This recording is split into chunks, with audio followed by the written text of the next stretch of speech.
கர்த்தருக்கு ஸ்தோத்திரம். இந்த காலை வேளையில் இன்றைக்குரிய தேவ செய்தியினுடைய தலைப்பு ஆப்பர்ச்சுனிட்டிஸ் இன் லைஃப்.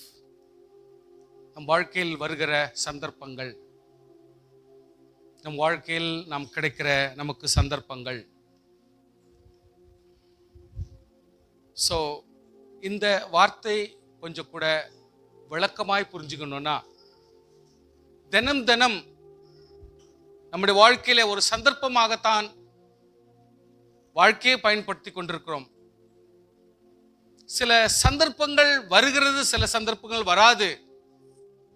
ஒரு கர்த்தர் தம்முடைய பிள்ளைகளை நடத்துகிறார் என்று சொன்னால், அவர் நிச்சயம் அதுக்கென்று சந்தர்ப்பத்தை உருவாக்குகிறவரும் அதனுடைய வார்த்தைகளை கொடுக்கிறவரும் ஒவ்வொரு விசுவாசியும் அற்புதமாய் நடத்துகிறவருமாய் ஆண்டவர் இருக்கிறார்.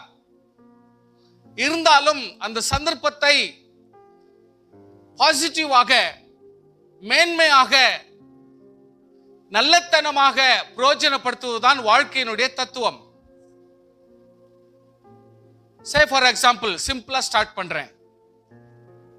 ஞாயிறு ஆராதனை விசுவாசிகளுக்கு ஆராதிக்க ஒரு சந்தர்ப்பத்தை கர்த்தர் கொடுக்கிறார் என்றால், அது ஊழியக்காரனா இருந்தால், நானா இருந்தாலும் நீங்களா இருந்தாலும் பயன்படுத்தி கொள்ள வேண்டும். சந்தர்ப்பம், அந்த டைம், அந்த நேரம், அந்த சூழ்நிலை, அந்த எஃபர்ட், அதனுடைய திறமை, நம்முடைய ஞானம், நம்முடைய அறிவு எதுவாக இருந்தாலும் இந்த சந்தர்ப்பத்தை பிரயோஜனமாக பயன்படுத்திக் கொள்ள வேண்டும். இது ஆண்டவர் சொல்லியிருக்கிறார். ஞாயிறு தேவனாகிய கர்த்தரை ஆராதிக்கும்படி நமக்கு கொடுத்த ஓய்வு நாளாக இருக்கிறபடினாலே அதை கர்த்தருக்கென்று ஆராதிக்கவும் ஆசரிக்கவும் கர்த்தர் வேறு எந்த வேலை செய்யாதபடிக்கு கர்த்தர் நமக்கு அனுசரித்து சொல்லியிருக்கிறார். அதன்படி நாமும் இதை செய்கிறோம். சந்தர்ப்பம் எது இருக்கிறதோ இல்லையோ, நாம் தேவனை தொழுது கொள்ள நாம் இன்றைக்கு வந்திருக்கிறோம். ஆமென். இன்னைக்கு ஃபார் எக்ஸாம்பிள், கடைக்கு போனேன், கருவேப்பிலை வாங்க முடியல, கிடைக்கல. எல்லாம் கொத்தமல்லி கிட்டத்தட்ட 60 ரூபாய் ரேட் ஆயிடுச்சு, அதனால வாங்க முடியல. ஏதோ ஒரு ரீசன் வரட்டும். அந்த சமையல் பண்ற இடத்துல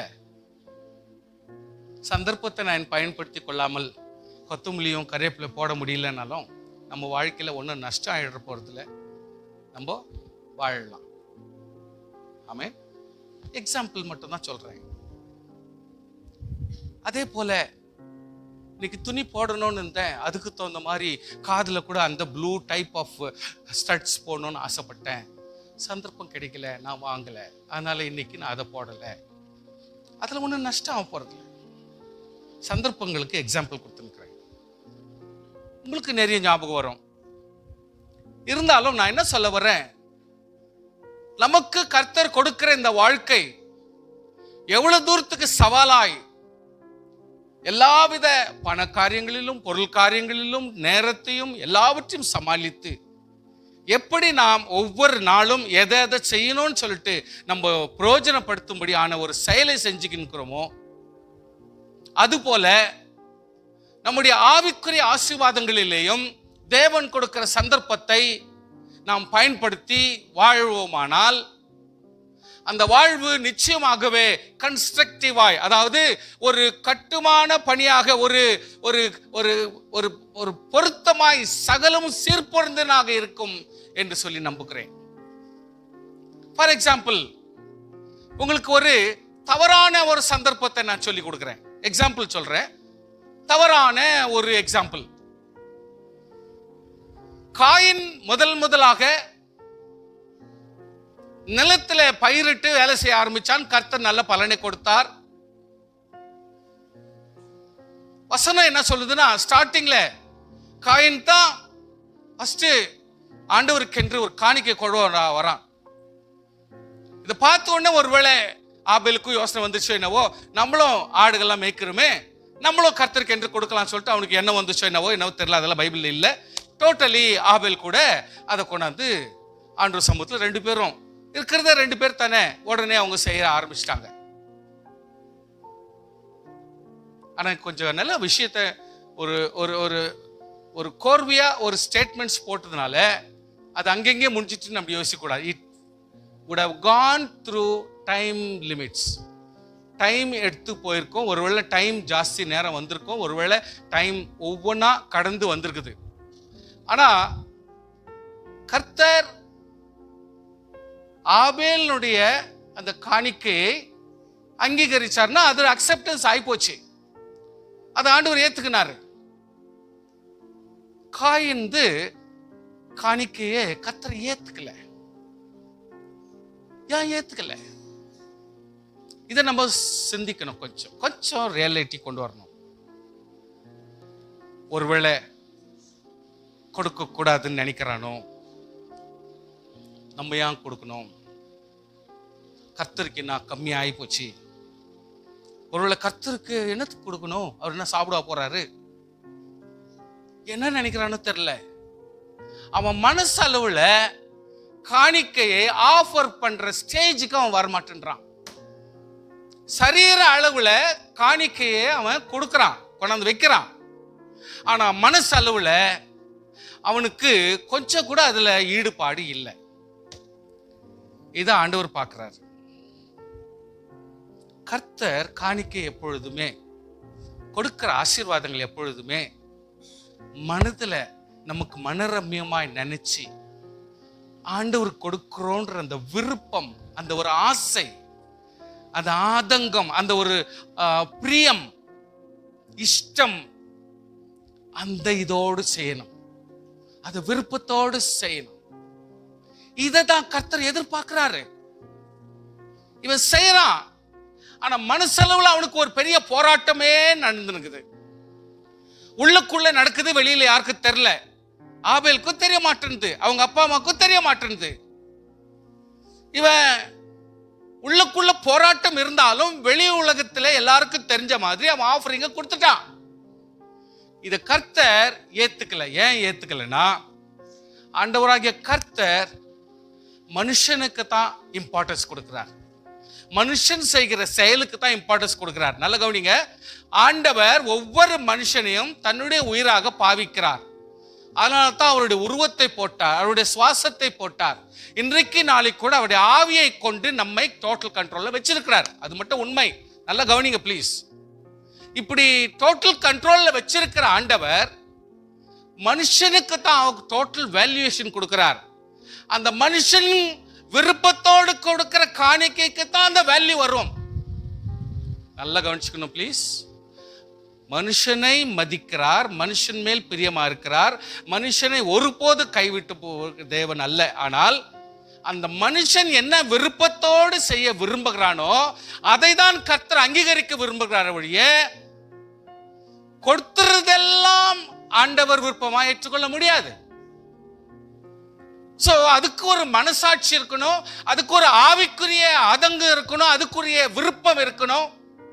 அந்த ஒவ்வொரு செயலுக்கும், ஃபார் எக்ஸாம்பிள் ஒரு ஸ்டெப் எடுத்து நான் வைக்கிறேன்னா அதுக்கு ஒரு அர்த்தத்தோடு இருக்கணும், ஒரு மீனிங் இருக்கணும். அதே மாதிரி தான் இப்போ நான் ஒரு இடத்துக்கு போறேன்னு சொல்லிட்டு நீங்க ஒரு டிக்கெட் வாங்குறீங்கன்னா அந்த டிக்கெட்டுக்கு ஒரு மீனிங் இருக்குது, ஒரு டிசிஷனுக்கு ஒரு மீனிங் இருக்கு. அந்த மீனிங்கை கர்த்தர் ஆஸ்வதிக்கிறார். சே ஃபார் எக்ஸாம்பிள் இங்கே தான் நடமாடுறேன், அதுக்கு ஒரு பெரிய கதை இல்லை, உங்களுக்கு பெருசா எடுத்துக்க மாட்டேன்றீங்க. சே ஃபார் எக்ஸாம்பிள் ஒரு பஸ்ல போயிட்டு ஒரு டிக்கெட் வாங்குறீங்கன்னா அதுக்கு ஒரு மீனிங் இருக்குது. நான் ஷிமோகா போகணும் அப்படின்னு ஷிமோகாக்கு டிக்கெட் வாங்கினா நீ ஷிமோகா போற ஆளா இருக்கணும். அந்த குறிக்கோள் உனக்குள் இருக்கணும். அதாவது ஷிமோகாக்கு நான் போகணும் அப்படின்ற ஆசையும் உனக்கு இருந்து அதனுடைய கிரயத்தை நீங்க கொடுக்குறீங்க. சோ ஆசை மட்டும் இருந்தா போதாது, அதனுடைய கிரயத்தை நீங்க கொடுக்குறீங்க. கொடுக்கும் பொழுதுதான் நீங்க போறீங்கன்ற வேல்யூவேஷன் அங்க வருது. சோ விசுவாசியே, தேவனுக்கு நீங்கள் எதை கொடுத்தாலும், எதை செய்தாலும், எதை செய்யணும்னு விருப்பப்பட்டாலும், சே ஃபார் எக்ஸாம்பிள் ஒரு அனாதியான ஒரு விதவை ஒருத்தர் இருக்கிறாங்க, நீங்க உத்தமமா யாருக்குமே சொல்லல, உங்களுக்கு ஒரு ஆசை அவங்களுக்காக ஒரு சாரி கொடுக்கணும், எங்கேயோ போடுறதுக்கு இந்த அம்மா கொடுத்தா என்னன்னா ஆயிடும் அப்படின்னு கொடுத்தீங்களா? அர்த்தமே இல்லை. சும்மாங்க உழுந்து கிடக்கிறத இந்த பொம்பளை கொடுத்தாக்கா ஏதோ ஒன்று யூஸ் பண்ணிக்கும், இதுல மீனிங்கே வராது. See, you need to understand. என் ஆண்டவராகிய கர்த்தர் என்னை கொடுத்த ஆசீர்வாதத்திலிருந்து ஒரு பகுதியை நான் கொடுக்கிறேன், தேவன் அதை ஆசீர்வாதமாய் மாற்றுவாராக அப்படின்னு சொல்லி அந்த விதவை கிட்ட கொடுங்க. உங்க மனசுல வச்சுங்க எல்லாத்தையும். சோ உங்களுடைய தீர்மானம் முக்கியம். அதுல இருந்து தான் ஆசீர்வாதம் புறம்பும். யாரு இல்லை, கர்த்தருடைய பிள்ளைகள் இருந்து ஆசீர்வாதம் வர முடியும். வேற யாருக்கிட்ட இருந்து வர முடியாது, உலகத்திலிருந்து வர முடியாது. விசுவாசிகள் கொஞ்சம் திங்க் பண்ணோம். இனி உலகத்தான், உலக சூழ்நிலை, உலகத்தினுடைய காரியங்கள், இந்த சம்பிரதாயம் பேசி பிரயோஜனம் இல்லை. விசுவாசி ஜெபிக்கணும், விசுவாசி கொடுக்கணும், விசுவாசி ஆசீர்வதிக்கணும், விசுவாசி நன்மை செய்யணும், விசுவாசி நன்மையை நினைக்கணும். அப்போ மட்டும்தான் கர்த்தர் கிரியை செய்ய முடியும். அல்லேலூயா. உன்னுடைய எண்ணத்தின் மூலியமாகவும், உன்னுடைய செயல் மூலியமாகவும், உன்னுடைய பொருளாலும், விளைவின் பலனாலும் கர்த்தர் ஆசீர்வாதத்தை வருவிக்க முடியுமே தவிர, சும்மா கண்டபடி போட்டு லட்சம் பேருக்கு யாரெல்லாம் சோறு போட்டா கூட அதுக்கு பயனே இருக்காது. நல்லா கவனிங்க. சோ கர்த்தருடைய பிள்ளைகளோட வாழ்க்கையில இந்த இடத்துல ஆண்டவர் காயின்னு கேட்கிறாரு, நீ ஏன் மூஞ்சி ஒரு மாதிரி வச்சுன்னுக்கிறேன்றாரு. வசனத்தை கொஞ்சம் படிச்சு பாருங்க, ரொம்ப ஆக்கோட ஆக்கும். இப்போ படிக்காதீங்க. ஏன் முகநாடி கொஞ்சம் வேறுபடுதுன்றாரு. பேச மாட்டேன்றான்.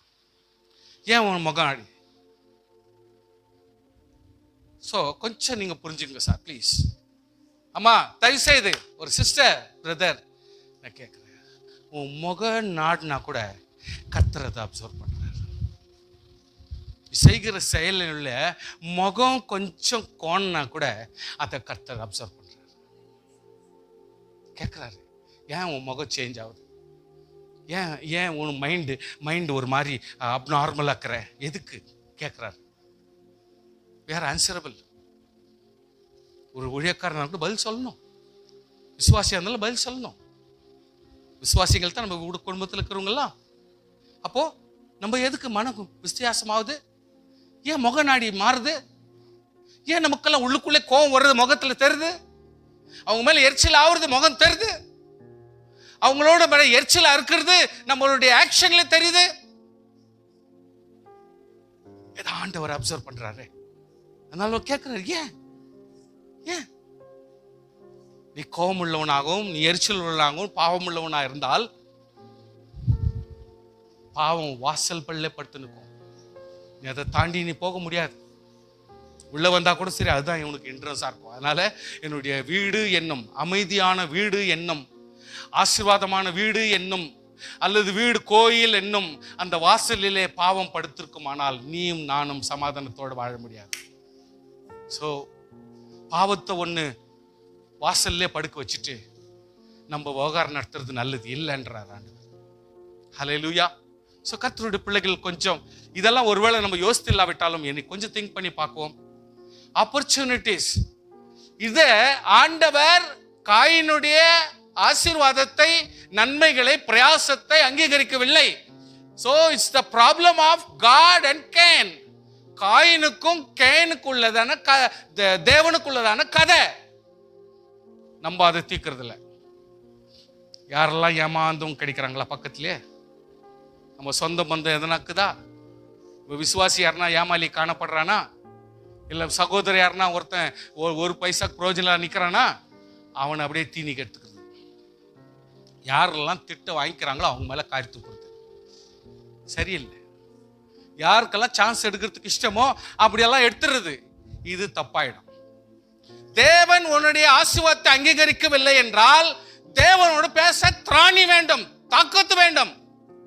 தேவனே, எனக்கு இது விருப்பம் இல்லை, எனக்கு இது விருப்பம் இல்லையா, நானும் ஆடு மேய்க்கிறதுக்கு போயிடுறேன், அந்த தான் உங்களுக்கு விருப்பம்னா அதையும் செய்யறேன் அப்படின்னு சொல்லாமே. அதுல என்னாக்குது? ஆண்டவர் யாருக்கு வேணான்றாரு? உன்னை கேட்டா கர்த்தர் ஏதோன் தோட்டத்தில் பழங்களை உருவாக்கினார், இல்ல உன்னை கேட்ட ஆசீர்வாதங்களை உருவாக்கினார். பல நாட்கள் அவங்க சாப்பிட்டு சம்பரமா இருந்தாங்களே. இன்னைக்கு நம்ம பிரியாணியை பத்தி பேசுறோம், இன்னைக்கு நம்ம மசால் தோசையை பத்தி பேசுறோம், இன்னைக்கு பல விதமான சாப்பாடுகளை பேசுறோம், இன்னைக்கு லட்சக்கணக்கில் வித்தியாசமா நேம்ல வந்துருச்சு. போனா அந்த நேம் சொல்றதுக்கே நம்மளுக்கு டைம் இருக்குதுல்ல, அது பத்த புரிய மாட்டேங்குது. ஆனா ஆண்டவராகிய கர்த்தர் ஏதேன் தோட்டத்தில் உருவாக்குன அந்த பழங்களை வச்சே கர்த்தர் டோட்டல் போஷாக்கு அவனுக்கு கொடுத்தாரு. யோசனை பண்ணீங்களா? அப்போ இன்னைக்கு ஒவ்வொரு பழம் விடாம, ஒவ்வொரு காய் விடாம, இது நல்லது, இது நோய்க்கு நல்லது, நோய்க்கு நல்லது, நோய்க்கு நல்லது இப்ப கண்டுபிடிச்சு நிற்கிறாங்க. அதை சொல்லி சொல்லி எல்லார் தலைமையிலையும் பேர்டனை தூக்கி போட்டாங்க. ஆகுதோ இல்லையோ, ஆனால் ஒண்ணு மட்டும் உண்மை, தேவனாகிய கர்த்தர் இந்த பூமியில் விளைவிக்கிற எல்லா விளைச்சலுக்கும் தேவன் ஒரு பலனை கொடுத்திருக்கிறார். அதுக்கு ஒரு வேல்யூ கொடுத்திருக்கிறார், அதுக்கு ஒரு நன்மை கொடுத்திருக்கிறார், ஒரு சுகத்தை கொடுத்திருக்கிறார். ஆண்டவராகிய கர்த்தர் மெடிசனை உருவாக்கி பயன்படுத்தின பிறகுதான் எல்லா மனுஷனுக்கும் சுகம் உண்டாகும். கர்த்தர் எழுதலையே, இல்லைன்னா நான் சொல்லிட்டு போனேன் உங்களுக்கு. பைபிள் அப்படி எழுதியிருந்தா நான் உங்களுக்கு அந்த வசனத்தை எடுத்து சொல்லிட்டு போனேன். ஜனங்கள், டாக்டர்கள் மருந்துகள் உருவாக்குவார்கள், அதற்கு பிறகுதான் ஒவ்வொரு மனுஷனுக்கும் சுகத்தை கொடுப்பார். கர்த்தர் போடலையே.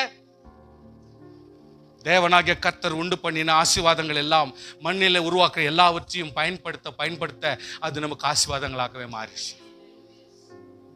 நம்ம சாப்பிட்றதில்ல, சிலதெல்லாம் காய்கறிகள் யாரும் சாப்பிட்றதில்ல, கறி வகைகளே போறோம். இன்றைக்கு நமக்கு வேற விதமான விளைவுகள், மெடிசினல் எஃபெக்ட், என்னென்னோ எஃபெக்டுகள்லாம் வருது. கர்த்தருடைய பிள்ளையே, தேவனாகிய கர்த்தர் நமக்கு அற்புதமான ஆசீர்வாதங்களின் நன்மை கொடுத்திருக்கிறார் என்றால் அந்த ரூட்ல கரெக்டா போவோம். காயின், நீ தேவனோடு போராடி மேற்கொள்ள வேண்டிய காரியத்தை இப்பொழுது இவங்க 2 பேர் தனியா ஒரு வயல்ல இருக்கும் பொழுது he uses the opportunity. தனியா இருக்கிறத பயன்படுத்துறான். இவன் தனியா இருக்கிறான்னு தெரிஞ்சு இவனை உடனே கொலை பண்றான். சுவாசியே, that's too much. இன்றைக்கு காயின் ஆபேலை சரீர பிரகாரமாக கொலை செய்தான். இன்றைக்கு பல நேரங்களில் நானா கூட இருக்கலாம், நீங்களா இருக்கலாம், வார்த்தையினாலே கொலை செய்கிறோம், வார்த்தையினாலே பலரை சோர்வடிக்கிறோம், வார்த்தையினாலே ஒவ்வொருவரையும் துக்கப்படுத்துகிறோம். விசுவாசின்னு பேசுறோம், வாய் அடக்கிறதுல. இன்னைக்கு இந்த வாயாலேயே எத்தனை குடும்பம் கெட்டழிஞ்சுக்கிறது தெரியுமா? யோசனை பண்ணுங்க. எத்தனை பேர் அந்த சூழ்நிலை சர்ச்சுக்கு வர்றதில்லை தெரியுங்களா?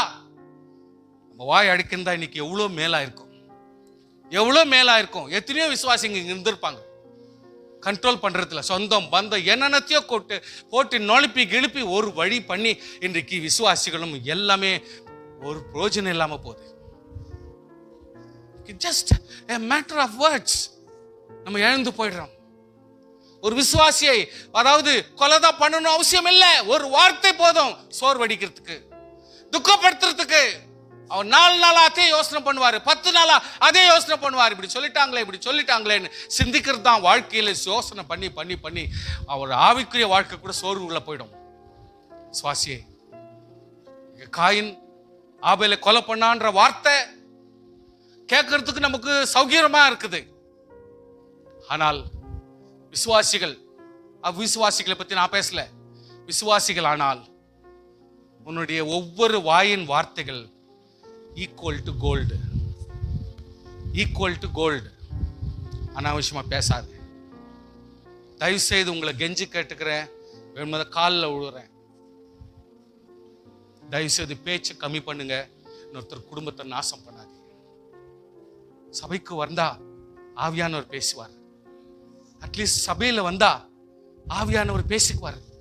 இன்னைக்கு பிள்ளைங்க கிட்ட ஒரு வார்த்தை சொன்னா கேட்கறதுக்கு தைரியம் இல்லை, அவங்க ரோப் அடிக்கிறாங்க.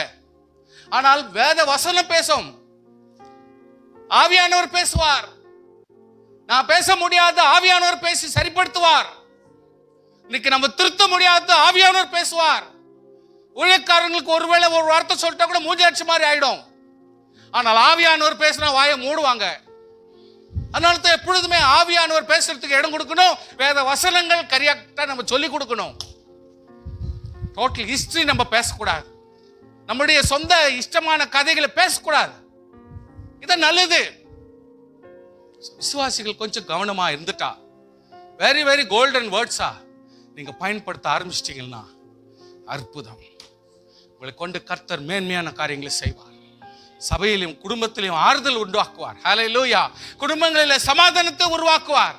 முடிஞ்ச அளவுக்கு அமைதலா இரு. எவ்வளவு பாருங்க, ஃபார் எக்ஸாம்பிள் சும்மா ஒரு எடுத்துக்காட்டு உங்களுக்கு எக்ஸாம்பிள் சொல்றேன். ஆண்டவர் ஒரு இடத்துல சொல்வாரு, ஒரு வேலைக்காரன் இன்னொரு வேலைக்காரனை சேர்ந்துக்கின்னு என்னை பத்தி பேசுவாங்க. நீ அதில் காதில் கேட்டுக்காதன்றார். நீ கேட்டேன்னா அவன் எவ்வளோ எரிச்சலா உன் மேல கரான்றத தெரிஞ்சிடும். நீ வெறுப்பாயிடுவே, வாழ்க்கையில வெறுத்துருவே. இவ்வளோ நல்லது செஞ்சு கூட இவன் என்ன வெறுப்பா பேசுறானே அப்படின்னு நீ வெறுத்துருவ. அதனால பேசுறது எல்லாத்தையும் நீ கேட்காத. நீதிமொழிகளை சொல்லுவான் சாலமோன். சோத்திரம். பேசுறது எல்லாத்தையும் நீ கேட்காத, உன் மனசுக்கு சோர்வு உண்டாயிடும். எல்லாரும் உனக்கு நல்லத்தனமா பேசுவாங்க, நீ எதிர்பார்க்காத. அது முடியாது. அவனுடைய கோணம் வேற, அவனுடைய அண்டர்ஸ்டாண்டிங் வேற, அவனுடைய ஞானம் வேற, அவனுடைய அறிவு வேற, அவனுடைய புத்தி வேற, அவனுடைய ஆவிக்குரிய அறிவு வேற, அவன் ஆண்டவரை அறிந்து கொண்ட விவரமே வேற, அவன் ஜெபிக்கிற நிலைமை வேற, அவன் குடும்பத்தினுடைய கதையை வேற, அவன் பணக்காசனுடைய கதையை வேற. அவன் எப்படி அண்டர்ஸ்டாண்ட் பண்ணிக்கணும், அவன் திறமையில தான் போவான். உன்னை அண்டர்ஸ்டாண்ட் பண்ணிக்கணும்னா அது நீ ஒருத்தர் தான் முக்கியம். உன்னை புரிஞ்சுக்கணும்னா ஆவியானவர் மட்டும் தான் புரிஞ்சுக்குவார். அதனால யாருன்னா ஒருத்தர் பேசுறாங்க, இன்னொரு ஒரு மாதிரி மூஞ்சி லட்சம் ஒன்று பேசுறாங்கன்னா அதெல்லாம் காதல் எடுத்துக்காது. கர்த்தர் உன்னை பத்தி என்ன நினைக்கிறாரு அதை புரிஞ்சுக்கும். ஹல்லேலூயா. சுவாசிகள் கொஞ்சம் கவனமா. See for example, Judah Iscariot இயேசுவோடு கூட இருக்கிறார், எல்லா வேலையும் செய்யறாரு, எல்லா பணிவிடையிலும் வராரு. ஆனால் இவனே போயிட்டு பரிசேயர்கிட்ட, சார் இயேசு கிறிஸ்துவை நான் காட்டி கொடுக்க விரும்புகிறேன், நீங்க என்ன எனக்கு கொடுப்பீங்க? What a business it is, what a business பாருங்க. பரிசேயர் சதுசேயர்கிட்ட போறான், ஐயா இயேசு கிறிஸ்துவை நான் காட்டி கொடுக்கிறேன், எனக்கு என்ன பணம் கொடுப்பீங்க? See, he creates the new business. ஒரு புது பிசினஸ், ஆவிக்குரிய பிசினஸ் நீ கண்டுபிடிக்கிறான். அவங்க சொல்றாங்க 20 வெள்ளி காசு கொடுங்க. பத்தாதுங்க, சரி போட்டோம் 25 கொடுங்க. ஏன் சார் இயேசு கிறிஸ்து எவ்வளோ பெரியவர், அவரை போய் காட்டி கொடுக்குறேன், ஏன்னா இப்படியெல்லாம் சொல்லிட்டா எப்படி? போட்டோம் 30 வெள்ளி காசு கொடுக்குறேன், ரைட்டா? அந்த செகண்ட்லேருந்து எந்த வகையில் இயேசு கிறிஸ்துவை காட்டி கொடுக்கலான்னு is taking the opportunity. This is what I am teaching now. Opportunities in life, opportunities. இவன் அந்த நிமிஷத்திலிருந்து இயேசு கிறிஸ்துவை காட்டி கொடுக்கிறதுக்கு எந்த சந்தர்ப்பம் கிடைக்குதுன்னு தேடினே இருக்கிறான். His mind, his body totally இந்த ஈவில் காரியத்துக்கு எவ்வளவு தூரத்துக்கு ஆப்பர்ச்சுனிட்டிஸ் கிடைக்குன்னு தேடுறான். சுவாசியே சான்ஸ் கட்சிச்சு காரி துப்பிட்டோம் பிரதர், என்னன்னா நினைச்சுங்கோ, நீ வந்திருந்தா என் தங்கச்சி தான் சும்மா வெல்த்து கட்டிட்டேன். யாருக்கு பெருமையா பேசுற? Are you child of God? நீ ஒரு ஆவிக்குரிய ஆளா? நீ ஜெபிக்கிறவரா? நீ வேதம் வாசிக்கிறவரா? நீ ஒரு பாஸ்டரா? You're taking the opportunities. உலக மனுஷன் பேசுற மாதிரி பேசுறோமா நம்ம? சாரி, நம்ம யாருக்கும் கர்த்தர் அந்த சான்ஸே கொடுக்கல. நம்ம யாரா இருந்தாலும் சரி, நம்ம ஆவிக்குரிய பிள்ளைகள் நாம் மற்றவர்களுக்கு ஆசீர்வாதமா இருக்க வேண்டும். சந்தர்ப்பத்தை ஆசீர்வாதமா தான் நாம் பயன்படுத்த வேண்டும். சோத்திரம் சொல்லுங்க பார்க்கலாம். ஹல்லேலூயா. எந்த சந்தர்ப்பத்தையும் என் தேவனுடைய ஆசீர்வாதத்துக்காக, நன்மைக்காக நான் பயன்படுத்த வேண்டுமே தவிர சோர்வுக்கும் நான் பயன்படுத்த கூடாது. கொஞ்சம் அண்ணன் புரிஞ்சுக்குங்க ப்ளீஸ். ஸ்தோத்திரம். யாக்கோபுனுடைய பிள்ளைகளுடைய விஷயத்துல வரும்பொழுது சகோதரன் சொல்றேன், டடா வர்றான் ஞான திஷ்டிக்காரன், vision vision vision, man of vision வந்துருக்கிறான், தான் சான்ஸ், அவனை தூக்கி போடுங்கடா. Is opportunity. அவனை தூக்கி போடுறான். உடனே முதல் மூத்த அண்ணன் ஓடியாடுறான். டேய் என்னடா பண்றானு இவனுங்கோ, என்னடா இவன் பிடிச்சிட்டானுங்களே, என்ன பண்றானுங்க?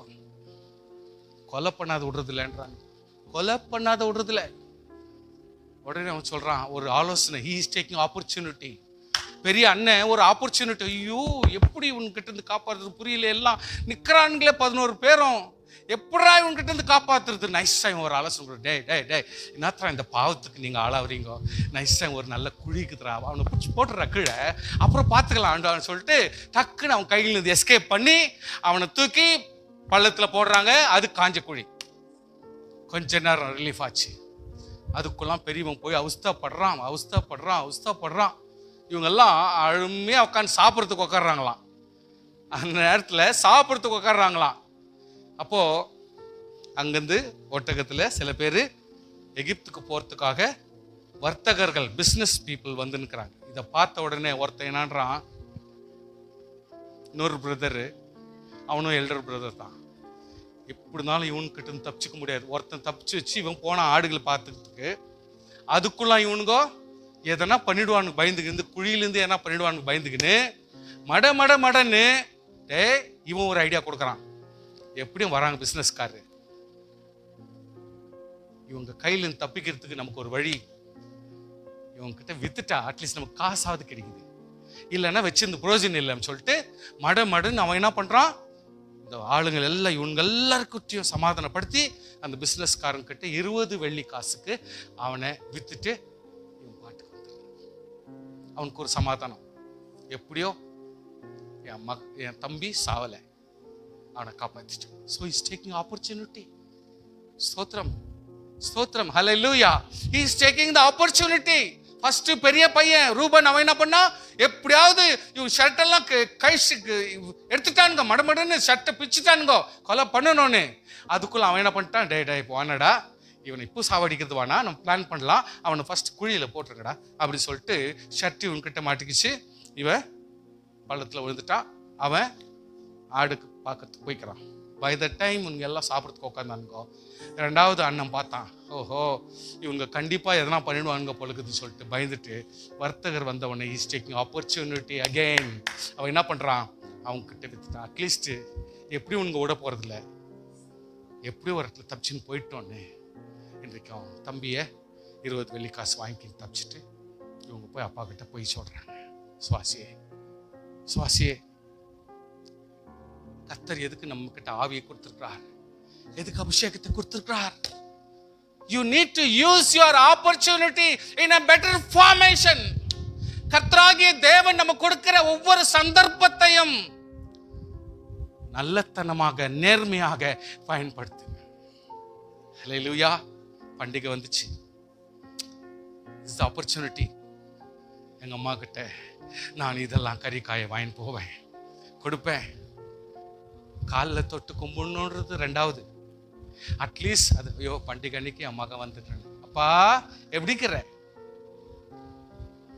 நீ கொடுக்கிற பொருளை பார்க்கலாம் அவங்களுக்கு வந்த திருப்தி அப்போ ஏராளமாயிடும். சந்தர்ப்பம், you need to utilize சந்தர்ப்பம். ஹல்லேலூயா. ஏதோ ஒரு ஃபெஸ்டிவல் வருது, நைஸா ஏதோ ஒரு துணி வாங்கி போயிட்டு ஒருத்தர் கொடுத்து ஆறுதல் படுத்தலாம், சமாதானப்படுத்தலாம். It's an opportunity. ஹல்லேலூயா.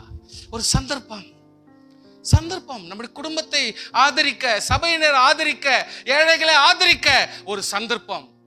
சில பேர் செய்யறாங்க, சார் எனக்கு பர்த்டே வந்துச்சுன்னா சர்ச்சில் 50 பாக்கெட் 100 பாக்கெட் சாப்பாடு செய்ய வச்சு பாக்கெட் பண்ணிட்டு கொண்டு போய் அங்கே கொடுத்துட்றாங்க. அங்கே ஜனங்க பிள்ளை வந்து எடுத்துக்கிறாங்க. If you go on Friday, you can just see in Shivaji Nagar, you can get such kind of people, so much people. அவ்வளோ பேர் வந்து வாங்கி போவாங்க குஷியா. ஓ இன்னோ புண்ணியவான அருமையான சாப்பாடு கொண்டாந்து கொடுத்தாடா, எப்பா ரொம்ப சூப்பராக இருந்துச்சுடா, அப்படியே கிள்ளி நிச்சு வயிறு. யோசிப்பாங்க, he must be a கர்த்தருக்கென்று நியமிச்சிருப்பான்னு நினைக்கிறேன். அவங்க ஏன்னா ஆண்டவருக்கென்று ஒப்பு கொடுத்துருப்பாங்கன்னு நினைக்கிறேன். இன்னைக்கு அருமையான சாப்பாடு கொடுத்தாங்கப்பா. எவ்வளோ அருமையாக அவங்க ஃபீல் பண்ணுவாங்க. இன்னைக்கு அந்த ஆசீர்வாதம் எவ்வளோ தூரத்துக்கு அவங்களுக்கு போவாங்க யோசித்து பாருங்க. சின்ன சின்ன விஷயம் தான், சின்ன காரியங்கள் ஆண்டவர் தயவாய். போன வாரத்தில் நம்ம பார்க்குறோம்.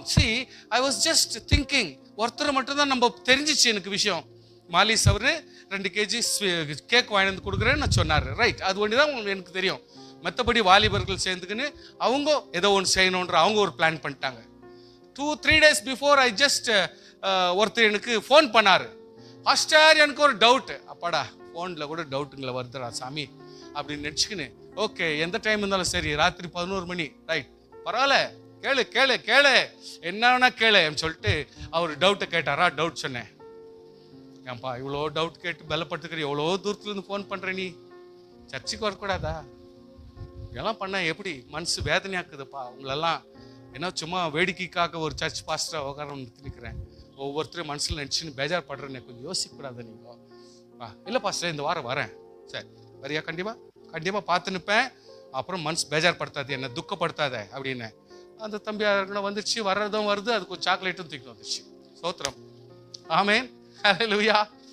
கருணாகரன் ஐயா வர்றதே பெரிய கஷ்டம் ஆயிடுச்சு. இப்போ வர வண்டியில் காரில் அப்படியே புக் பண்ணுமே, காலாகாலத்துக்கு புக் பண்ணி போகிறாங்களே. ஆண்டவர் அருமையாக ஒரு கார் வாங்கிட்டாங்க. ரொம்ப சந்தோஷம். போன வாரமே சொல்லிட்டாங்க, கார் வாங்கிட்ட பாஸ்டர், சண்டே கொண்டாந்துடுறேன், நான் ஜெபம் பண்ணணும். கண்டிப்பாக ஜெபம் பண்ணலாம் வாமா. அவங்களா பார்த்து ஸ்வீட் பண்ணான்ட்டாங்க. ஸ்தோத்திரம். ஸோ இன்றைக்கு ஒவ்வொரு விஷயமும் அற்புதமாக அப்படியே அமைஞ்சிச்சு பாருங்க. அது கர்த்தர் பெரிய காரியத்தை செஞ்ச. கரங்களை தட்டி ஸ்தோத்திரம் பண்ணுங்க பார்க்கலாம். ஸோ இப்படி ஒவ்வொன்றும் ஆட்டோமேட்டிக்காக நடக்குது. கொடுக்கல் பொழுது அதுக்கு மூஞ்சி வாயக்கிறது இல்லை. அற்புதமான ஆசீர்வாதம். ஹல்லேலூயா. கொடுக்கிறவர்களுக்கு எவ்வளோ ஆசீர்வாதம்னா, வர எல்லாரும் வாங்கிக்கிறாங்க.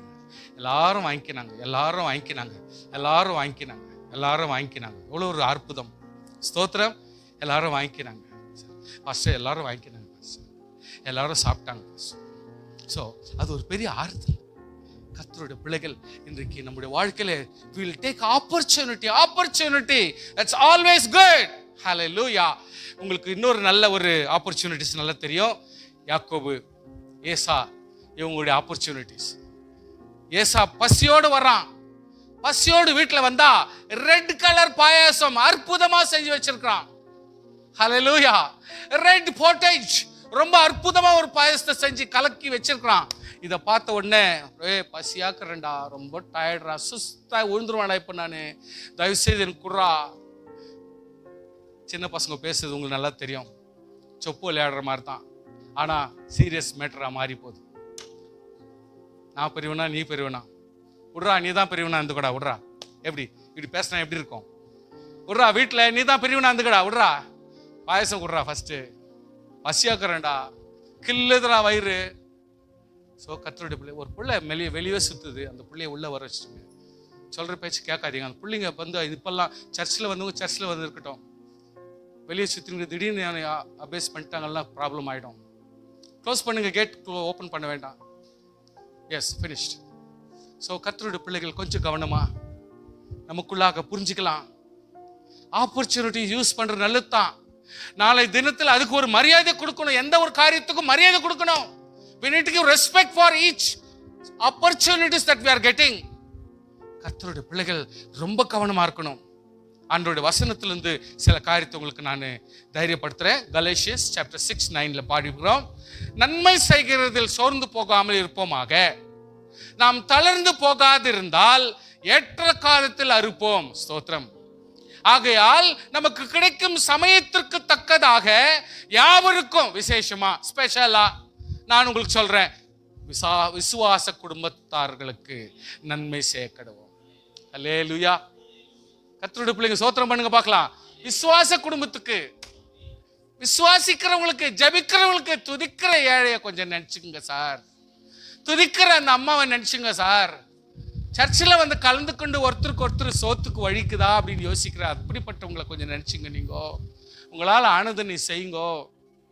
அப்படிப்பட்ட விசுவாச ஜனங்களுக்கு கொஞ்சம் பார்த்து கொஞ்சம் உதவி செய்யுங்கோ. ஆமென். குட் சமாரிட்டன் உங்களுக்கு நல்லா தெரியும். நல்ல சமாரியன் தப்பு பண்ணிட்டான். பணத்தை எடுத்துன்னு போறப்போ வாங்கி அடிச்சு போட்டு குற்றுயிரா விட்டுட்டாங்க, ரைட். ஆனா ஆசாரியனே வரார். அதனால் ஒண்ணு புடியில ஏண்டா வம்பு. லேவியன் வரார், அவருக்கும் என்னடா வம்புன்னு ஆயிடுச்சு.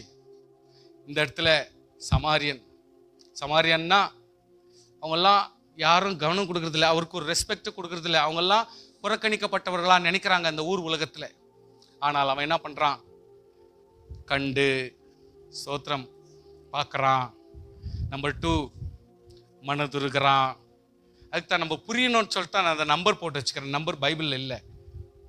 கிட்ட வந்து ஸ்தோத்திரம், ஹல்லேலூயா, காயங்களில் எண்ணெயை போடுறான். குடிக்கிறதுக்கு திராட்சை ரசம் வார்த்து கொடுக்குறான். காயங்களை கட்டுறான். அவனை தன் சுய வாகனம், அவன் எந்த வாகனத்தில் வந்தானோ அந்த வாகனத்தில் அவனை ஏற்றி சத்திரத்துக்கு கொண்டு போகிறான். அவனை he's totally taking care. Is taking care complete. அவனுக்கு என்ன வேணுமோ எல்லாத்தையும் உதவி செய்கிறான். மறுநாளிலே அவன் பிரயாணமாக போகும்பொழுது 2 பணத்தை அவங்ககிட்ட கொடுத்து, இதை நீ பார்த்துங்க, இதுக்கு மேலே இருந்தா வந்து நான் மறுபடியும் கொடுப்பேன். ஆமென். சத்துரு தான் கையில் கொடுத்து, சில பேர் நினைக்கிறாங்க இந்த 2 பணம்னு சொல்லிட்டு இயேசு கிறிஸ்து சொன்னதுனால 2 கொடுத்தா போதும் சார், காணி கூட 2 போட்டா போதும் அப்படின்னு நினைக்கிறாங்க. இன்னைக்கு நம்முடைய வாழ்க்கையில நம்ம எல்லாம் நினைக்கிறது அப்படித்தான். 2 போட்டா போதும், 2 கொடுத்தா போதும். விசுவாசியே, தன்னுடைய நிறைவான எண்ணத்திலிருந்து நாம் கர்த்தருக்கு செய்யும் பொழுது நிறைவான பலனை நாம் பெற்றுக்கொள்ள முடியும். ஸ்தோத்திரம். மனுஷனுடைய நிறைவு வேணும் சார். அதுதான் நான் சபையில பணத்தை பத்தி ஜாஸ்தி பேச மாட்டேன். ஏன்னா ஆவியானவர் உங்ககிட்ட பேசுவார். நான் ஏன் பேசணும்? மனுஷங்க நம்மளாம் பேசக்கூடாது, தப்பாயிடும்.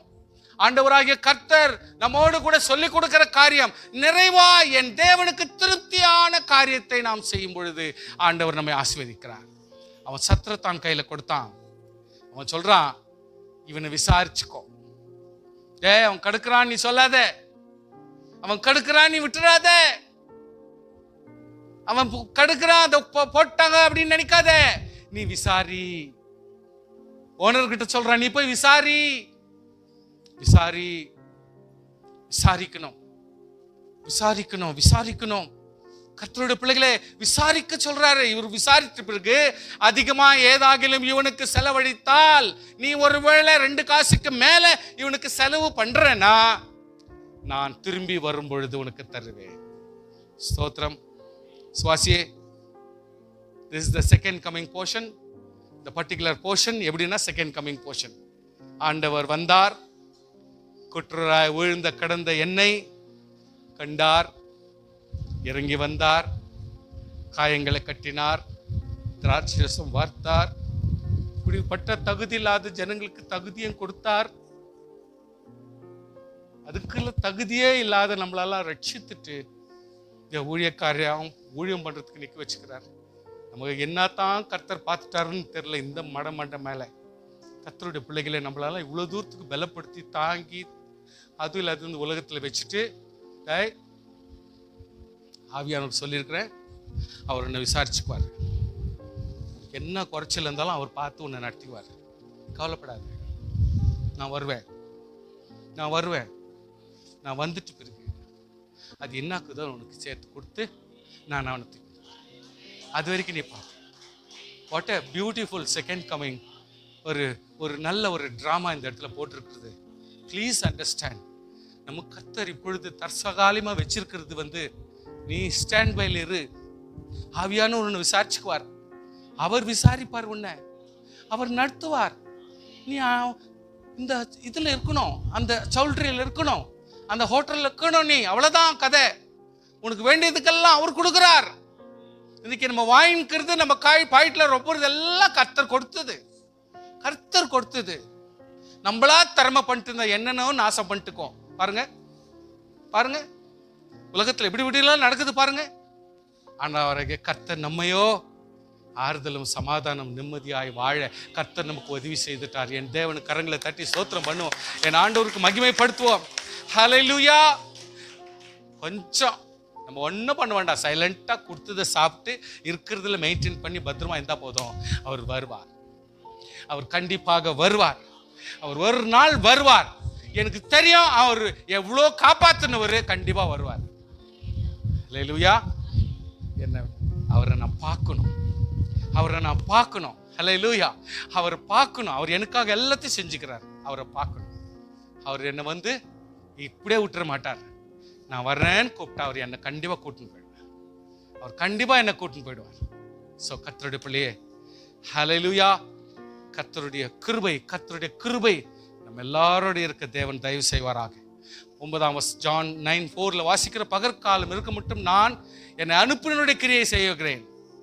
ஒருவனும் கிரியை செய்யக்கூட ராக்காலம் வருது. அதனால don't wait for the opportunity. எல்லா சந்தர்ப்பமும் ஜெப சந்தர்ப்பமாய் மாற்றுங்கள். உற்சாகமான சந்தர்ப்பமாய் மாற்றுங்கள். எழுப்புதலின் சந்தர்ப்பமாய் மாற்றுங்கள். ஒருவர் உற்சாகப்படுத்துங்கள், தைரியப்படுத்துங்கள். நம்ம வீடுங்கள்ல மூஞ்சல் அடிக்காதீங்க. சமார், இந்த லோக்கல் பாஷையை விட்டுருங்க.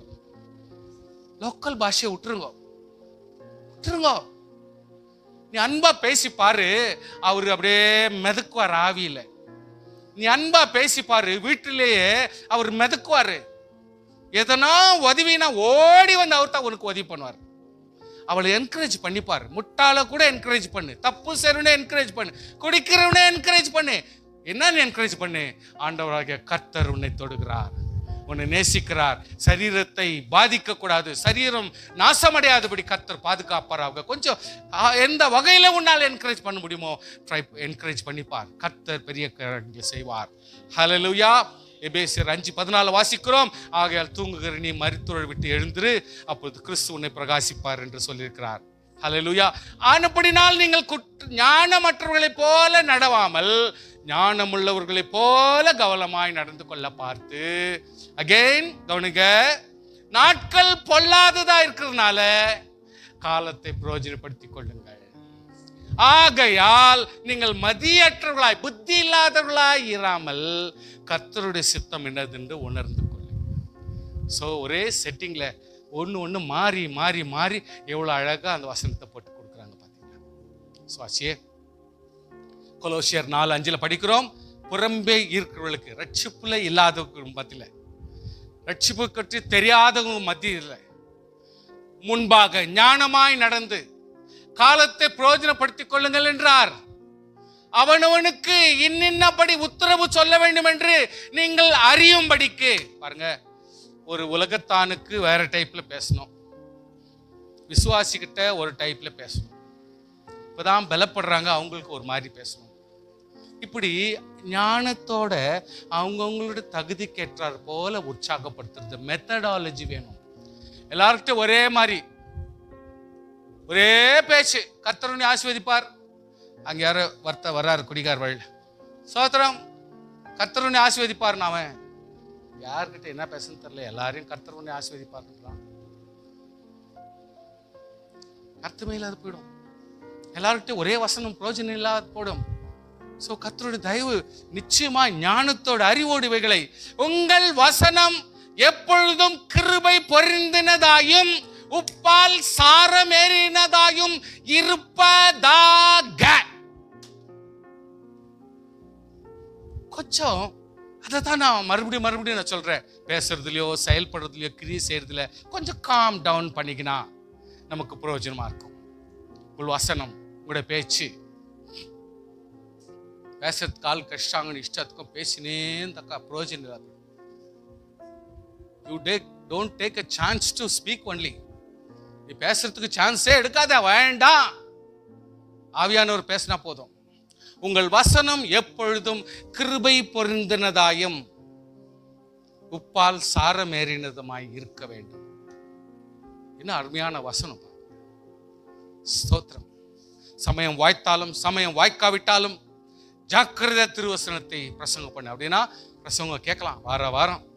சமயம் கிடைக்குதோ கிடைக்கலையோ நம்ம ஆண்டவர் சமூகத்தில் வந்து வசனத்தை கேட்டு எல்லா நீடிய சாந்தத்தோடும் உபவாசத்தோடும் கண்டனம் பண்ணி கடிந்து கொண்டு புத்தி சொல்லி, ஏனென்றால் அவர்கள் ஆரோக்கியமான உபதேசத்தை பொறுக்க மனதில்லாமல் செவித்தனம் உள்ளவர்களாகி தங்கள் சுய இச்சைகளுக்கு ஏற்ற போதகர்களை தங்களுக்கு திரளாய் சேர்த்து கொண்டு, யாரெல்லாம் அட்ஜஸ்ட் ஆகுறாங்களோ, யாரெல்லாம் கர்த்தருனை ஆசீர்வதிப்பார், இந்த பிரசங்கத்தான் கர்த்தர் அந்த குடும்பத்தை ஆசீர்வதித்தார், உங்க குடும்பத்தையும் ஆசீர்வதிப்பார். வெறும் ஆசீர்வாதத்தை பத்தியே பேசுறது, வெறும் பணம் நிரம்புறத பத்தியே பேசுறது, வெறும் செல்வாக்கு ரொம்பறத பத்தியே பேசுறது, உங்களை அப்படியே மேலாக்க வச்சுக்கிறது. ஸ்ட்ரகிளே பண்றது இல்லை, யாருக்கும் ட்ரபிளே கொடுக்கறது இல்லை. விசுவாசிங்களுக்கு அப்படி ஈஸியே பண்ணி சோத்திர கர்த்தாவே நீ எல்லாத்தையும் செய்து கொண்டிருக்க, நன்றி அப்பா, நன்றி ஆண்டவரே, எங்களை சுகமா வச்சிருக்கிறீர், ஆசுவாதத்தை கொடுக்க, பணம் கொடுக்குறீர், பொருள் கொடுக்குறீர், எல்லாம் சொத்து எல்லாம் கொடுக்குறேன், நன்றி நன்றி. இவ்வளவுலே எடுத்துன்னு போனா அவன் ஏன் ஜெபம் பண்ணுவான், அவன் ஏன் ஸ்ட்ரகிள் பண்ணுவான்? வீட்டில் ஒரு சின்ன பிரச்சனை ஆனா அடித்தடியில் இறங்குது. சின்ன வாக்குவாதம் வந்துச்சுன்னா அப்படியே வாக்குவாதத்தில் இடிக்கல பாட்டு ஹாஸ்பிட்டல் போய் அட்மிட் ஆகுறாங்க. விசுவாசிகளை அப்படின்னு அதாவது அவங்கள ஒர்க் பண்ண வைக்கணும், ஜெபிக்க வைக்கணும், கர்த்தர் சமூகத்தில் போராடி மேற்கொள்ள வைக்கணும். பிள்ளைகளை அற்புதமாய் நேசித்து அவர்களை பிள்ளைகளை அப்படியே ப்ரிப்பரேஷன்ல கொண்டு வர்றதுக்கு அவங்களுக்கு நல்ல ஒரு ட்ரைனிங் கொடுக்கணும். சும்மா அப்படியே தாளாட்டிக்கினே போனா அது சபையா இருக்க முடியாது. அவர்கள் ஆரோக்கியமான உபதேசத்தை பொறுக்க மனதில்லாமல் செவித்தனம் உள்ளவர்களாக, கேட்கறதுக்கே செவிட்டு மாறி தங்கள் சுயேச்சலுக்கு ஏற்ற போதகர்களை தங்கள் திரளாய் சேர்த்துக்கொண்டு சத்தியத்துக்கு செவியை விலக்கி கட்டுக்கலைகளுக்கு சாய்ந்து போகும் காலம் வரும். ஒரு வசனம் எடுத்துட்டாங்கன்னா இந்த கதை, அந்த எக்ஸாம்பிள், இந்த அச்சை எடுத்துட்டு இஷ்டத்துக்கும் ஒரு 3/4 hour கதை முடிஞ்சிச்சுன்னா பிரசங்கம் முடிஞ்சு போச்சு. இது முறை இல்லை, முறையாக முடியாது. சரித்திரங்களும் காரியங்களையும் வச்சு, ஹிஸ்டரியும் ஜனங்களுடைய சந்தர்ப்பங்களை வச்சு அதெல்லாம் நிலையா இருக்க முடியாது. கர்த்தருடைய பிள்ளைகள் நம்ம அண்ணனுக்கு ஏற்றார் போல, இந்த கடைசி காலத்துக்கு ஏற்றார் போல வாழ நம்ம கத்துக்கணும். ஹல்லேலூயா. நீயோ if you are a saved people, நீங்கள் ரட்சிக்கப்பட்டவர்கள், மனம் திரும்பினவர்களாய் இருந்தால், நீயோ வென்றால் எல்லாவற்றிலும் மன தெளிவுள்ளவனாயிரு, மனம் தெளிவுள்ளவனாயிரு, தீங்கு அனுபவி, சுவிசேஷகனுடைய வேலை செய், உன் ஊழியத்தை நிறைவேற்று. ஸோ கர்த்தர் நமக்கு கொடுத்துருக்கிற இந்த டார்கெட்டை நம்ம செய்யணும். ஹல்லேலூயா, ஸ்தோத்திரம். ஒரு எக்ஸாம்பிள் ஒன்று சொல்றேன். நாகமானுடைய வீட்டில் அவனுடைய ரொம்ப ரொம்ப பெரிய ஆளவன், சீரிய ராஜாவின் படைத்தலைவனாகிய நாகமான் என்பவன் தன் ஆண்டவனிடத்தில், அதாவது அந்த ராஜாவிடத்துல பெரிய மனுஷன், ரொம்ப பெரிய மனுஷன், எண்ணிக்கைக்கு உள்ளவனாய் இருந்தான்.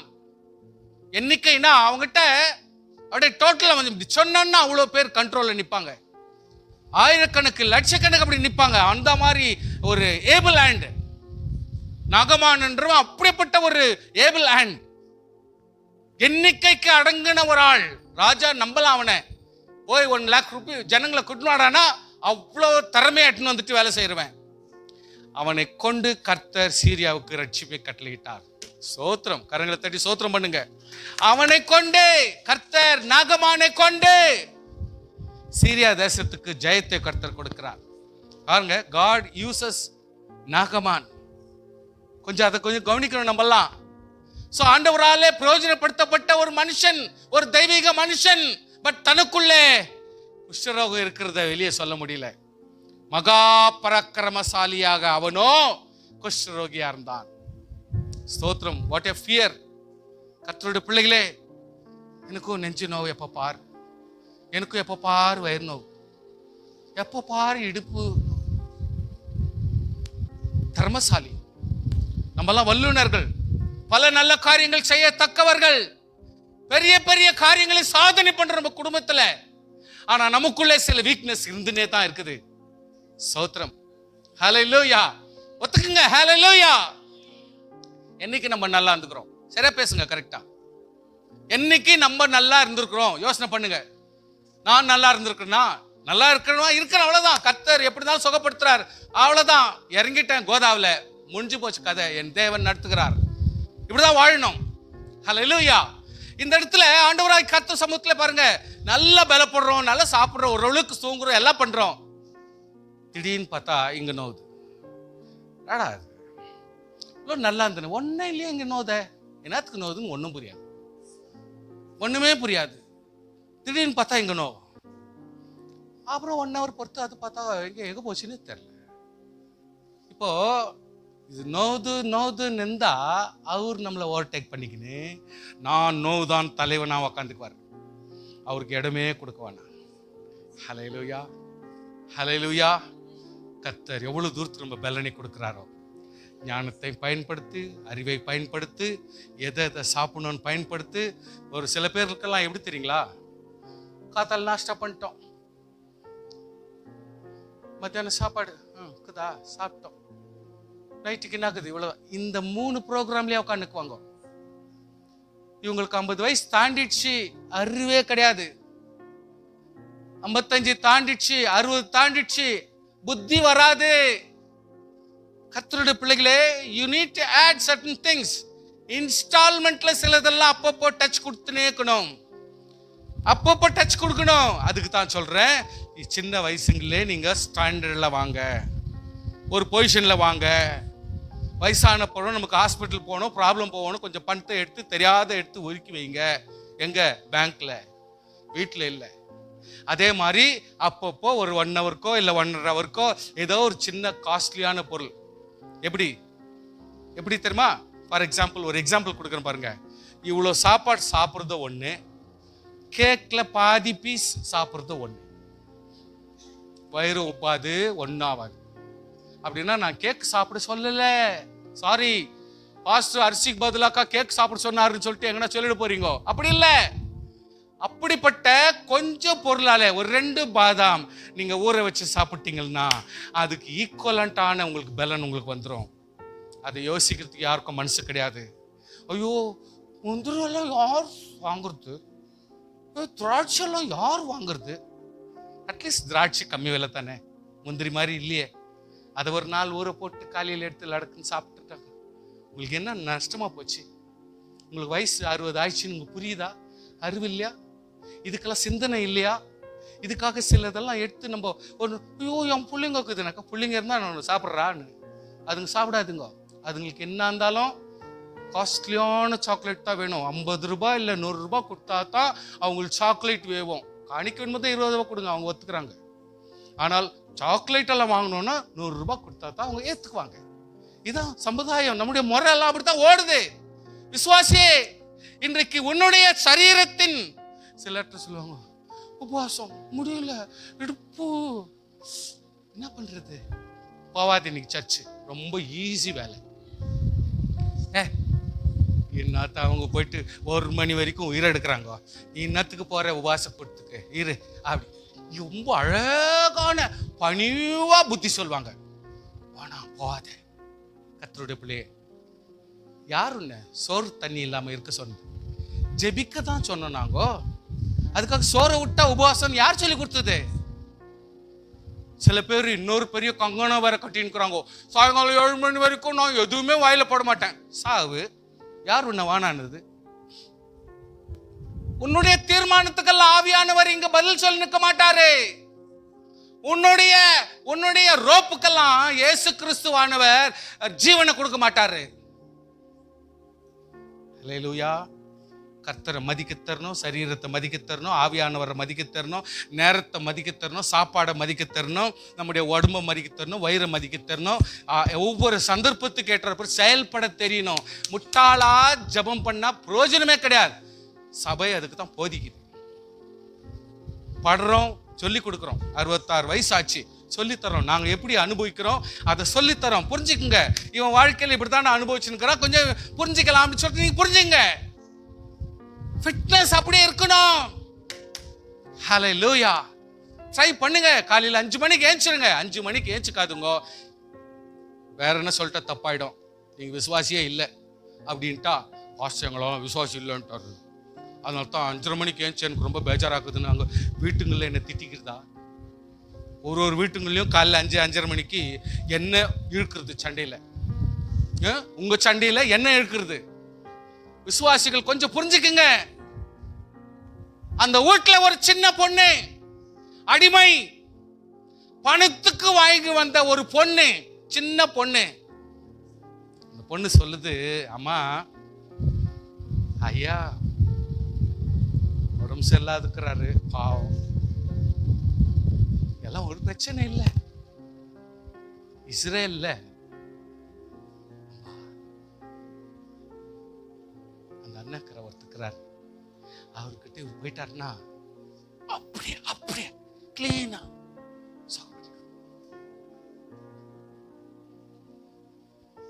இந்த பொம்பளை யோசிக்குது, என்னடா என் புருஷன் இவ்வளோ கன்னு மாதிரி வேலை செய்யறாரு, இவ்வளோ பெரிய ஆளாக்குறாரு, உலகமே மதிக்குது, ஊரே சீரியா தேசமே மதிக்குது, நம்ம இப்படி குஷ்டரோகத்தில் இருக்கிறோமே. இந்த பொண்ணு சொல்லுது பத்தியா, அது அங்கதான் வந்துக்குது, அந்த பொண்ணு அது அங்கிருந்தே வந்துக்குதே, அதுக்கு தெரிந்து பழகுது. சின்ன பொண்ணு சொன்னதுன்னு விட்டுற முடியுமா?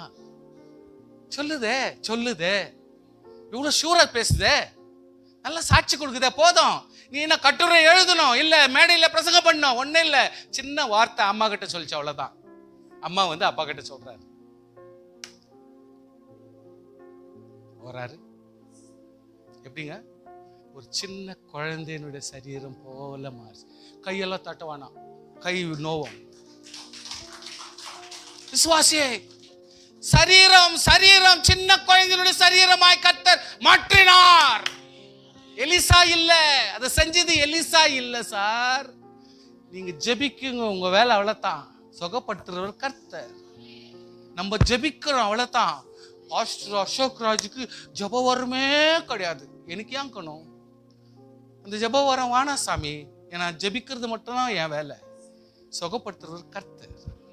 நம்ம வேலைங்கள்லாம் ஜெபம் பண்ண அவ்வளவுதான். கர்த்தர் சுகத்தை கொடுத்துன்னு போறாரு. ஃபெய்த்ஃபுல்லா நம்ம செஞ்சா போதும், கர்த்தர் சுகத்தை கொடுக்குறாருங்க. நம்ம ஏன் போராடணும்? பிசாசுக்காக நான் ஏன் ஜெபம் பண்ணணும்? ஐயா, பிசாசுக்கு நான் ஏன் ஜெபம் பண்ணணும்? பிசாசுக்கு கர்த்தர் ஜெபம் பண்ண சொன்னாரா? கரெக்டா பதில் சொல்லுங்க. கரெக்டா அந்த ஆளுக்காக ஜெபிக்க சொன்னார். நம்ம ஜெபிக்கிறோம். கர்த்தர் பிசாசை ஓட்டுறது அவர் வேலை, அவர் மாற்றிக்கொள்வார். இயேசு கிறிஸ்து கதிரேனரோட பட்டத்தில் இறங்கி வந்த உடனே தானே இவன் ஓடுறான். ஏன் ஆண்டவர், நாங்கெல்லாம் கொயிட்டா தானே இருக்கிறோம், உங்களுக்கு என்ன ட்ரபிள் என்ன பண்ணுமா? ஏன் ஆண்டவரே இங்கெல்லாம் வந்தீங்க? ஆல்ரெடி சொல்லிட்டு இருந்தாராம் ஆண்டவர், இவனை விட்டு போயிடுன்னு சொல்லிட்டு இருந்தாராம். எப்போ சொன்னாரு ஏதுன்னு தெரியல. அவங்களுக்கு தான் கேட்குது. ஸ்தோத்திரம். யாருக்கு கேட்குது? பிசாசு கேட்குது. இவனுக்கு கேட்காது. இவனா சைலண்டா வந்து ஆண்டவர் இயேசு கிறிஸ்து பாத்துல உட்கார்றது வேலை தான். இதுக்கு விசுவாசியே உன்னுடைய வேலை என்ன? சைலண்டா வந்து ஆண்டவர் சமூகத்தில் பாத்துல உட்கார்றது தான் நம்முடைய வேலை.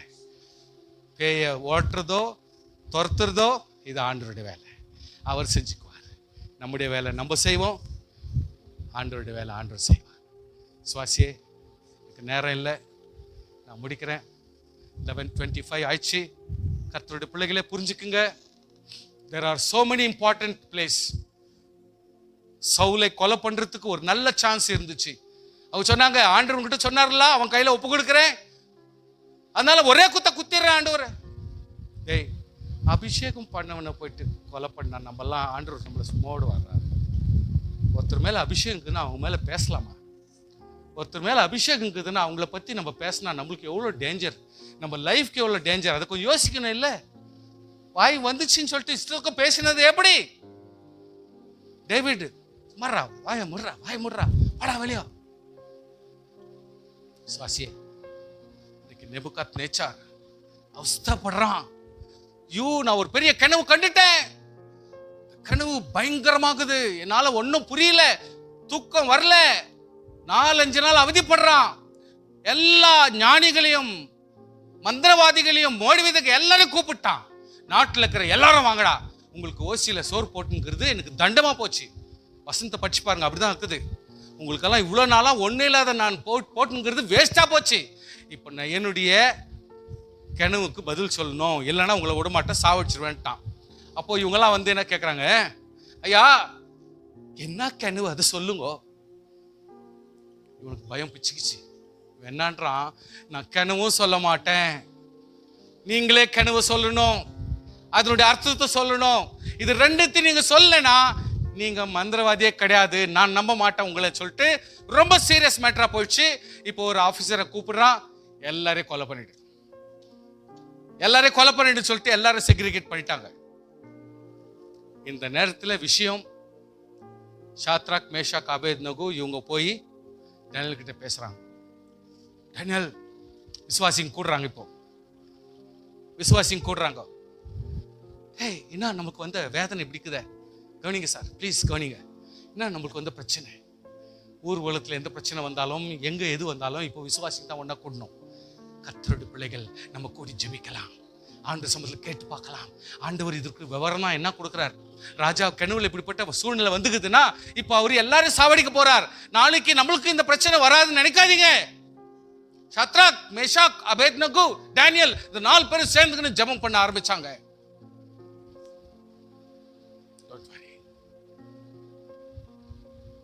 நமக்கெல்லாம் கொஞ்சம் ரோஷங்கணும், நமக்கெல்லாம் கொஞ்சம் ரோஷங்கணும். என்னது?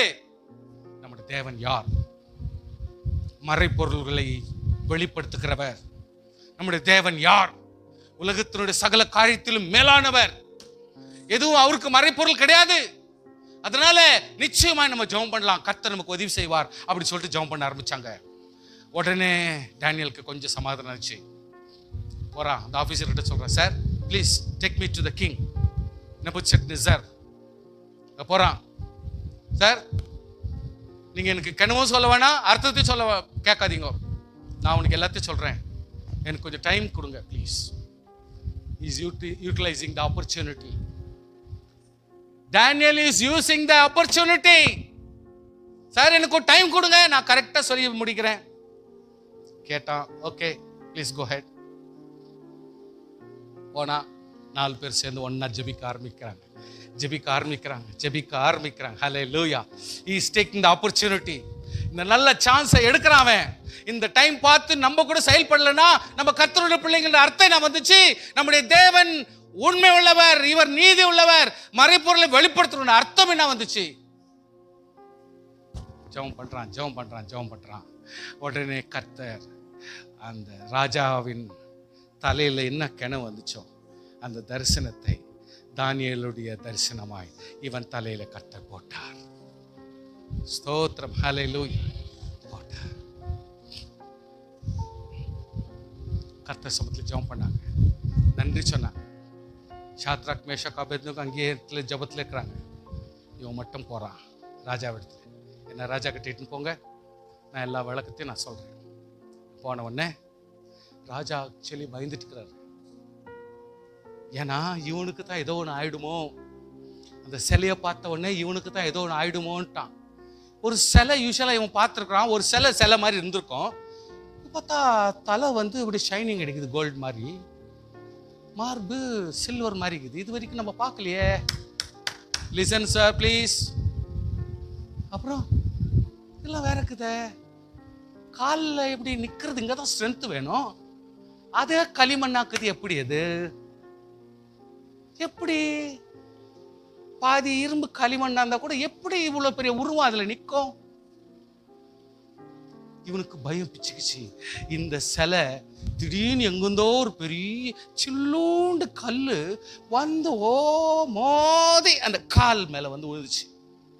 பாத மேல விழுந்த உடனே இந்த சிலை தூள் துளா அப்படியே சர்ன்னு அப்படியே பொல கொட்டி போச்சு.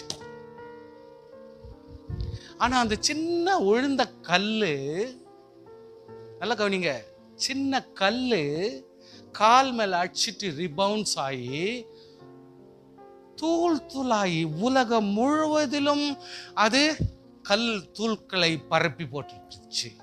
புரிஞ்சுங்களா? கான்செப்ட் புரிஞ்சுங்களா? இவ்வளோ பெரிய சிலை நிற்குது, அதாவது ஒரு பெரிய இவ்வளோ பெருசு நிற்குது, அவ்வளோ ஸ்ட்ராங்காக நிற்குது. இவனுக்கு பயம் ஆகிப்போச்சு, இது நானா இருக்குமா? ஏன்னா கல் மோதிச்சே, அந்த கல் மோதிட்டு பிறகு சிலை ஒன்றும் இல்லாத தூள் ஆகிப்போச்சே. ஸோ நான் அப்படி ஆயிடுவணும். இந்த கல் தூளான கல், இவ்வளோண்டு கல் போயிட்டு எல்லாம் உலகம் முழுவதும் ரொம்பிடுச்சே, இது என்னடா அது ஆச்சரியமாக்குதுன்னு பயந்துட்டான். இந்த பயந்துட்டுது இந்த கிணவு சொல்றதுக்கு அவனுக்கு இஷ்டம் இல்லை. அதனால உண்மையிலே கடவுள்னு நினைச்சா, ஒரு கடவுளுடைய பிள்ளைங்கன்னு நினைச்சா, இவங்க கர்த்தருடைய பிள்ளைங்கத்தான் அப்படின்னு உண்மையா இருந்தா அப்படிப்பட்ட ஒரு ஆவிக்குரிய மனுஷனை கர்த்தர் எழுப்புவார். அதுதான் உண்மை, நான் நம்பலாம் சொல்லிட்டு தானியேல் கிளியரா எக்ஸ்பிளைன் பண்றான். எனக்கு டைம் இல்லை, வேண்டாம். இந்த கோல்டு அப்படின்னு தான் நீங்க நேபுகத்நேச்சார் உங்களோட ராஜ்யம் தான் கர்த்தர் சொல்றார். நீங்க நல்லா இருப்பீங்க, உங்களுக்கு ஒன்றும் தொந்தரவு இல்லை. You will rule the world, whole world நீங்க தான் ரூல் பண்ணிக்கிறீங்க. நீங்க தான் கோல்டான ராஜ்யம். உங்களுக்கு நெக்ஸ்ட் வரும். அப்போ தான் இவனுக்கு பிச்சு ஒரு அளவுக்கு ஆறுதல் ஆச்சு. அப்பா நான் இல்லடா சாமி, நான் சாவ போறதில்ல, இதுக்கு பின்னால வர்றது தான்டா அப்பா அப்படின்னு நினச்சிக்கின்னு அவனுக்கு அப்புறம் தான் யோசனை வருது, இதுக்கு உனக்கு பின்னாடி வர்ற ஒரு ராஜ்யம் சில்வரான ராஜ்யம், மங்கி போன ராஜ்யம், அதுக்கப்புறம் செம்பு போன்ற ராஜ்யம், அதுக்கப்புறம் இரும்பு. அது டிவைட் ஆகி, அதான் ஆண்டவர் உருவத்தை எப்படி டிவைட் பண்றாரு பார்த்தீங்களா? ஆண்டவர் எதை சொன்னாலும் அதுல அர்த்தம் இருக்கும் சார். ஆண்டவர் எதை சொன்னாலும் அதுல அர்த்தம் இருக்கும். ஒரு மனுஷனை போட்டு, மனுஷனை இது வரைக்கும் ஒரே ராஜ்யமா வருது, இங்க வந்தவன கால் பிரியுது பாருங்க. என்ன அழகா கர்த்தர் அந்த டிராயிங்க கொடுக்குறாருன்னா, ராஜ்யமே ரெண்டா பிரியுது, ரெண்டா பிரிஞ்சு உலகத்தை ரெண்டா பிரிச்சு, அதுக்கப்புறம் இது ஒரு 5 ராஜ்யம் 10 ராஜ்யமா மாறிடும். எவ்வளோ அழகா கர்த்தர் அதுக்கெல்லாம் விளக்கத்தை கொடுத்து, எவ்வளோ அழகா இந்த தானியேல் அவங்க சொன்ன பிறகு அவன் சொல்றான், தானியேலுடைய தேவனே தேவன், தானியேலுடைய தேவனே தேவன் என்ற சுவாசியே, இன்றைக்கு எத்தனை பேருக்கு நீ சாட்சி கொடுக்க போற? உன்னுடைய தேவனே தேவன் என்று எத்தனை பேர் நம்மளை வச்சு சாட்சி கொடுக்க போறாங்க? இன்றைக்கு நம்ம எத்தனை பேருக்கு சாட்சி உள்ளவளா இருக்க போறோம்? சகோதரி, எத்தனை ஸ்டூடெண்ட்டுக்கு நீ ஒரு சாட்சியான ஸ்டூடெண்டா இருந்திருக்கிற? எத்தனை குடும்பத்துக்கு நீ ஆதரவான குடும்பமா இருந்திருக்கிற? எத்தனை வாலிபருக்கு நீ ஒரு ஆதரவான வாலிபரா இருக்கிற? எத்தனை தாய்மார்களுக்கு நீ ஒரு ஆசீர்வாதமான தாயா இருந்திருக்கிற? ஆப்பர்ச்சுனிட்டிஸை ஆசீர்வாதமா பயன்படுத்துவோம், தப்பா பயன்படுத்த வேண்டாம். ஹல்லேலூயா. ஒரு நிமிஷம் எஞ்சி நிற்கலாமா? ஜெபத்துல வரலாம். கர்த்தா